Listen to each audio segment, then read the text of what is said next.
Netflix's second season of Wednesday is taking things to a whole new level of dark, moody, and downright gothic. Under the unmistakable direction of Tim Burton, the show doubled down on its eerie charm, turning Nevermore Academy into a character all its own. The atmosphere feels thicker, and the whole world somehow even more mysterious and intense. If you loved the first season's quirky gothic feel, Season 2 pushes that aesthetic further, blending classic horror inspirations with fresh, nuanced storytelling and a visual style that's pure Tim Burton. The sets look like they've been pulled straight out of a Bram Stoker or Victorian asylum dream. Think towering stone walls, winding iron gates, and endless corridors that make you feel like you're trapped in a maze. There are dark forests that seem to whisper secrets, abandoned wings with peeling paint and dust, and crypt-like rooms that add layers of suspense to every scene. The production team really leaned into classic horror architecture to build a world that's grand, but also crumbling and haunted. On the storytelling side, the second season dives deeper into the characters' struggles and secrets,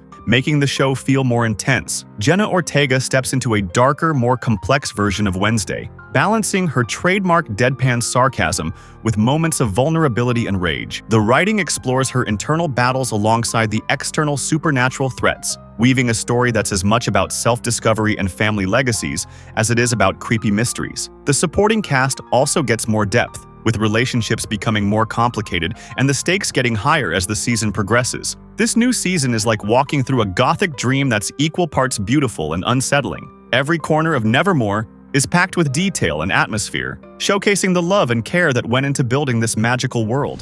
A big part of why Season 2 of Wednesday really grabs you is Jenna Ortega's incredible performance as a darker, more complicated version of the iconic Wednesday Addams. Instead of just being the usual outsider, this time around she's dealing with a lot more. New powers, visions, and some seriously heavy stuff, including premonitions about her best friend Enid's possible death. In the official trailer, Wednesday experiences a psychic vision where she sees Enid's grave, marked in memory of Enid Sinclair. In the vision, Enid appears to blame Wednesday for her death, saying, "I died because of you." Jenna talked about how Season 2 gave her the chance to peel back those layers and really get into Wednesday's vulnerabilities. She's no longer just the mysterious girl who's kind of indifferent to the world. Now she's grappling with family legacies and some ethical questions that force her to question who she really is and what she's willing to do. Showrunners Alfred Gough and Miles Miller explained that Wednesday's journey is about sliding into a kind of moral gray area, where she has to make choices that aren't clearly right or wrong. This shift makes her a lot more complex and unpredictable than ever. You can see this transformation in her look and behavior too.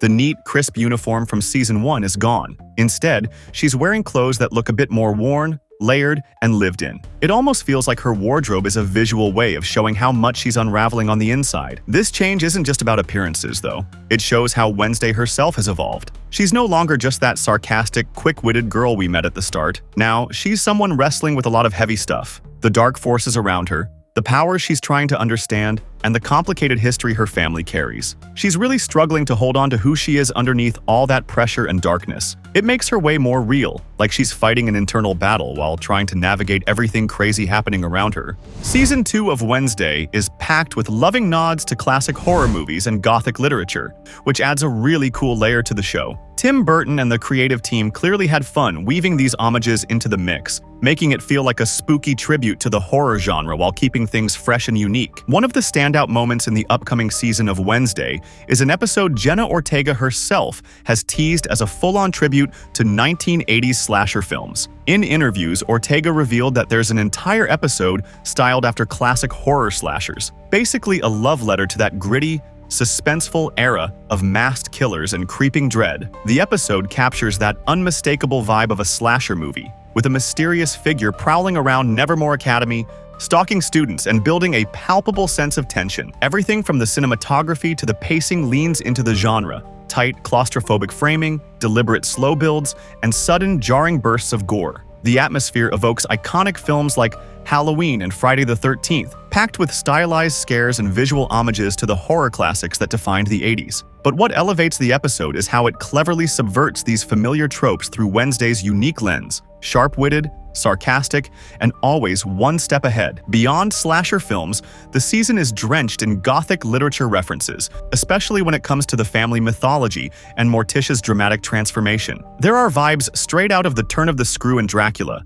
with that perfect mix of supernatural suspense and emotional weight. The show doesn't just hint at these classic stories, it immerses you in them through subtle details like cryptic book titles scattered around, creepy portraits hanging in shadowy halls, and an overall atmosphere that feels like it's been pulled from the pages of a Gothic novel. Another cool aspect of Season 2 is how it dives into classic monster territory, but updates it in a way that feels modern. You'll see werewolves, vampires, and ghosts all popping up throughout the episodes, designed with a clear respect for vintage horror styles but given a contemporary twist. What makes all these horror homages work so well is how they're woven seamlessly into the show's narrative. It's not just about copying or referencing classics for the sake of it. Every nod serves the story or adds to the characters' journeys. Another great thing about this new season is how much effort went into making the horror feel physically real. The show leans hard into practical effects this time around, mixing prosthetics, animatronics, and detailed makeup with just the right amount of CGI to make the monsters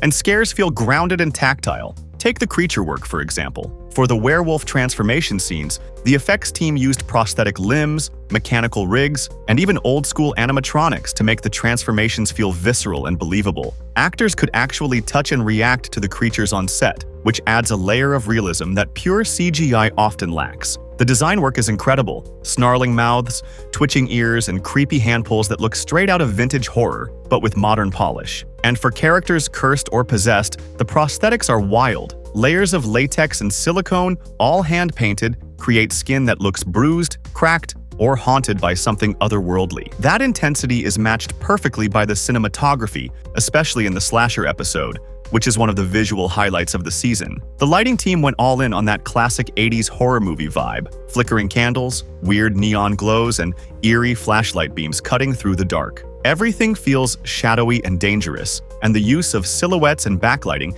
keeps the killer hidden just enough to keep you on edge. The camera work is just as sharp. Tons of POV shots put you in the shoes of either the killer or the soon-to-be victim, plus long, tense tracking shots through narrow hallways that make your skin crawl. All of this wouldn't land as hard without the killer costume design by Colleen Atwood. Wednesday's wardrobe got a slight update. Her iconic uniform now has subtle gradients and layered pieces that reflect her growing complexity. Morticia's look, though, is a real standout. She rocks a dramatic blood-red gown that completely breaks from her usual all-black style. It's bold, emotional, and a visual symbol of her mourning and power. Even Enid's bright crocheted outfits pop more than ever, standing in stark contrast to Wednesday's muted tones and helping reinforce their emotional dynamic.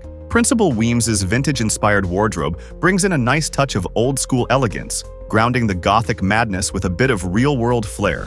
Everything fans loved about Wednesday gets turned up in Season 2. More horror, more style, and way more Wednesday. Tim Burton's direction is moodier than ever. Jenna Ortega goes all in, and we even get a slasher episode. Want more good news? Netflix has officially confirmed the renewal of Wednesday for a third season. Thanks for watching Collider. See you next time.